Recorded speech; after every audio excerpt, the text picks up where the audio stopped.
Do you agree it's important for politicians to honour the manifesto they've stood on? I thank the intervention, but indeed there are plenty of things that the Labour government seem to be pushing through that were not on the manifesto.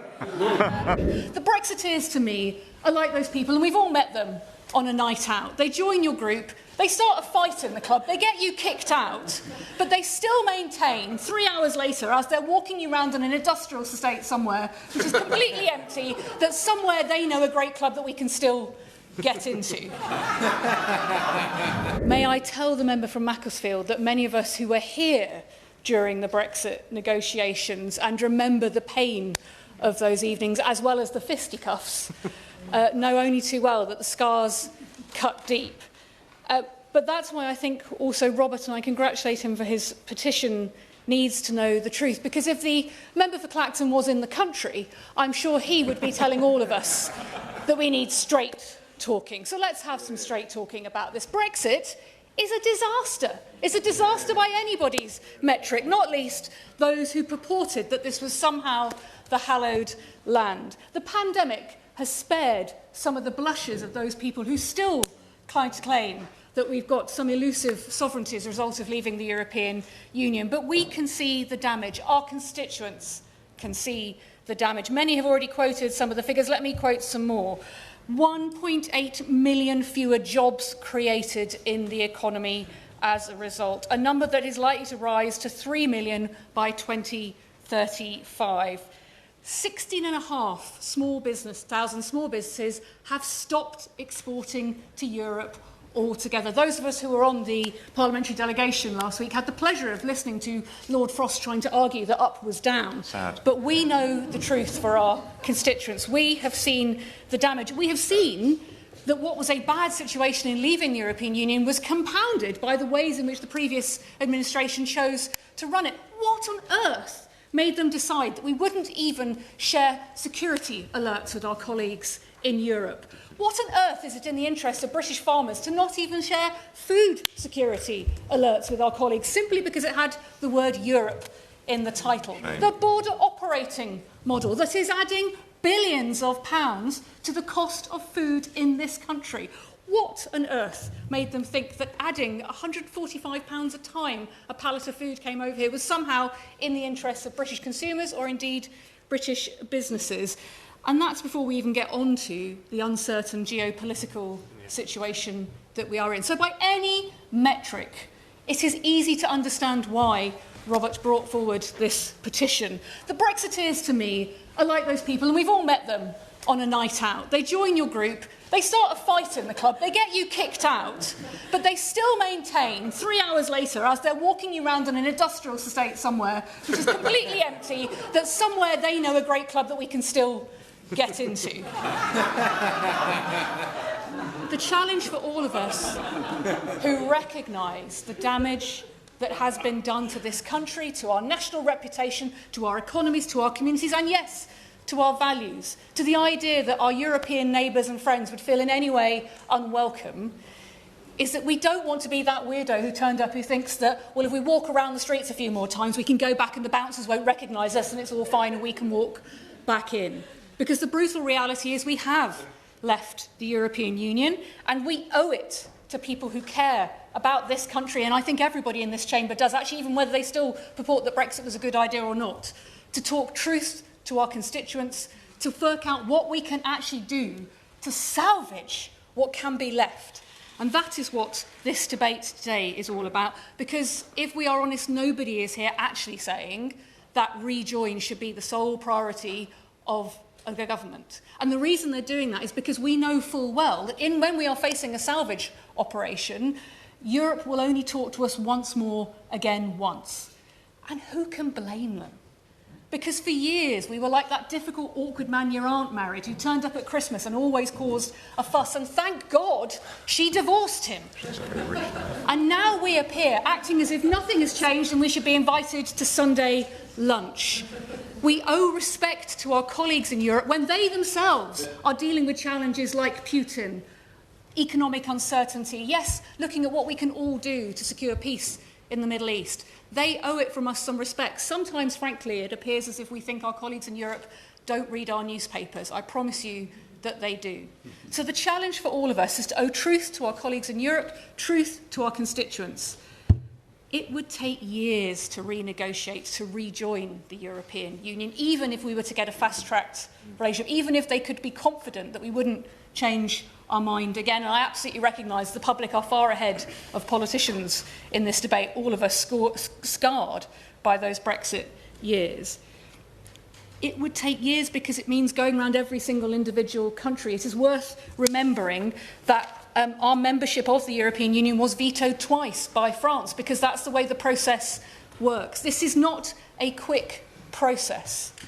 So those of us, and I stand here as chair of the Labour Movement for Europe, passionate about our relationship with Europe and what is possible, hold at our hearts our constituents. And our constituents need us to do what we can in the next 18 months, or else the damage that Brexit has done to this country will be so irreparable, there will be little left to negotiate. I'll happily give way.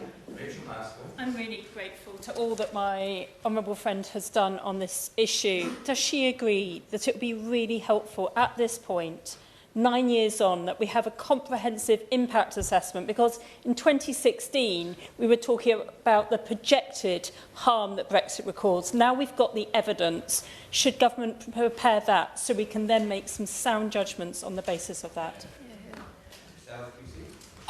I don't disagree with my colleague. I just think it's so plain to see how we have cut ourselves off.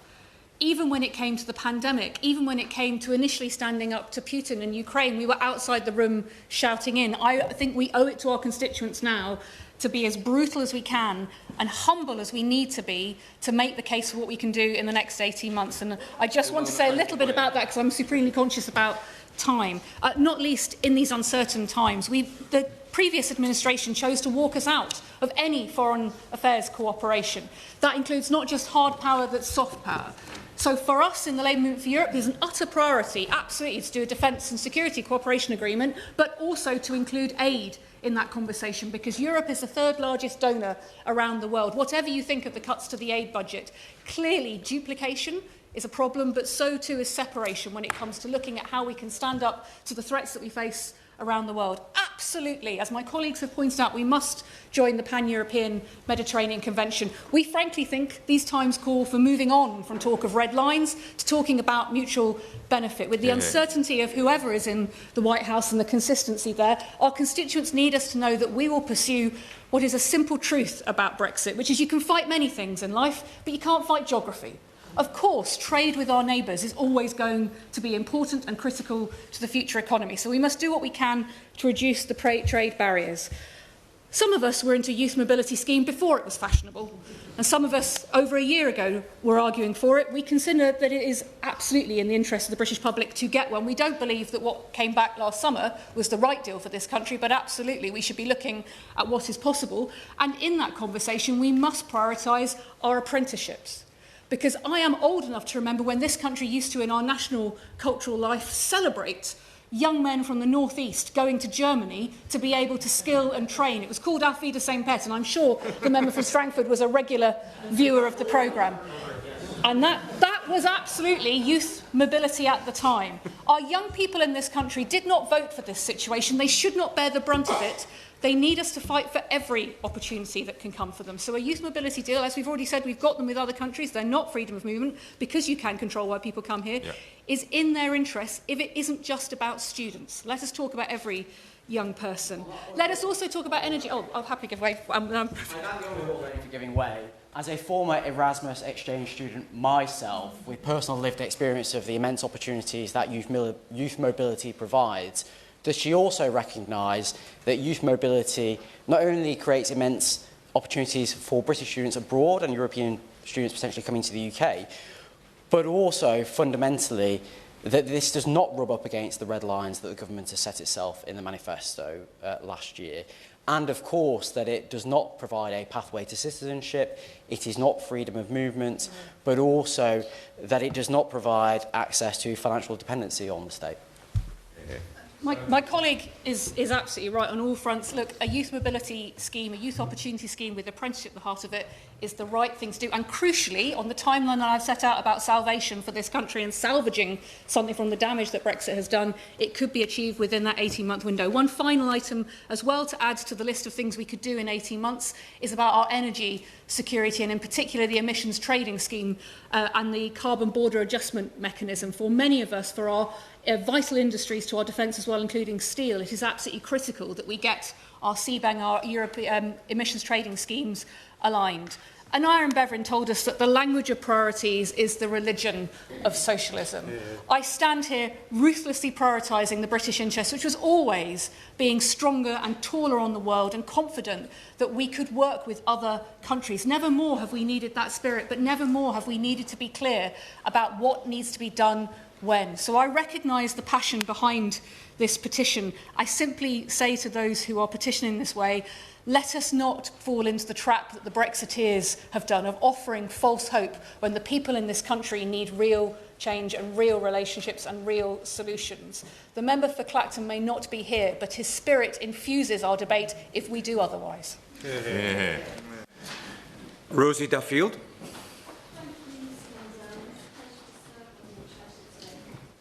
Parliamentary standards, this may not be an enormous, huge petition. It may not have attracted almost 3 million signatures like the recent one calling for another general election, but it's still a significant one on a subject that has gone from being all we ever talked about to one we barely even mention here now.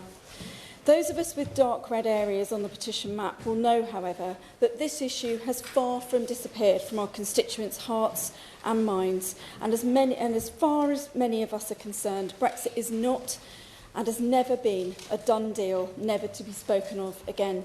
And almost 400 of my constituents have signed and written to me.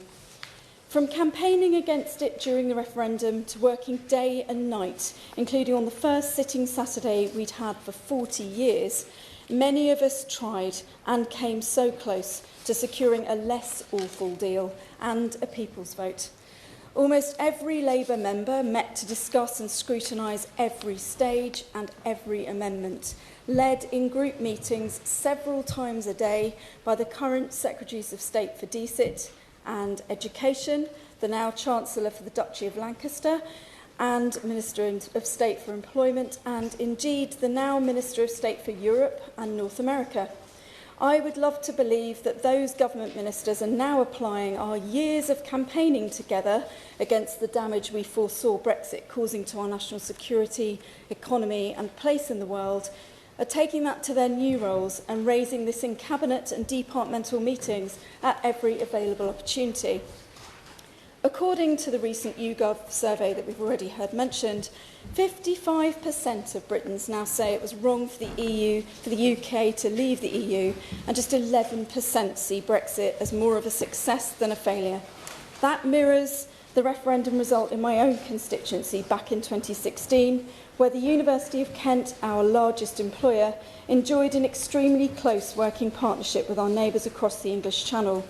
Not just on a research project basis, but we had campuses on the continent that have sadly now been closed completely. Gone too is the once proud sign which read, University of Kent, the European University. Gone are many of our friends, neighbours, academics, language teachers who made Canterbury their home for decades. The diverse demographic mix has changed. The group bookings at local restaurants, the cathedral, guest houses, tourist attractions have fallen dramatically, and our city centre just feels like a different place. Thankfully, we're a resourceful city, used to welcoming pilgrims of all kinds, and we are adjusting. But Brexit punched us heavily, Mr Mundell, and it hurt. Canterbury is closer to Europe and has more in common than we do with many UK cities, and we have such close ties in terms of so much that underlines our local economy. And as well as our social, economic and sentimental ties in East Kent, the national urgency for closer official ties couldn't be more timely, as shifting global alliances and instability are highlighted every single day. We must get closer once again to our friends and allies in the EU. And this is, of course, a political decision. It's a matter of leadership, of making the case politically and based on facts. Our trade opportunities, international standing and very security depend on us showing political leadership. This is the basic requirement of political premiers. Will the Honourable Member give way? Certainly. Thank you. I thank the Honourable Member for giving way. She talks about political leadership, and I understand that while we can all agree that Brexit has been an almost unmitigated disaster, the Labour Party manifesto said that we will not go back into the EU, and we won't do the customs union or the single market. That's a Labour Party manifesto that I stood on, that all of us over here stood on. You talk about leadership. Do you agree it's important for politicians to honour the manifesto they stood on? I thank the Honourable Member for intervening. You're asking these views of. Thank him for his intervention, but indeed there are plenty of things that the Labour government seem to be pushing through that were not on the manifesto. And the people now in charge were in fact campaigning with those of us that were still here against Brexit several years ago, so I'd like them to stick to that. So our trade opportunities, international standing and very security depend on us showing political leadership. This is the basic requirement of political premiers, taking decisions, not only tough decisions on the economy, but bold, swift, courageous decisions during shifting geopolitical circumstances. Our tourism, arts, farming, university and financial sectors need help. So it's time that this government took some of those bold decisions and acted on them, not only to reflect the will of those it represents, but also to protect and secure the best future for those generations who depend on us to deliver it. Thank you.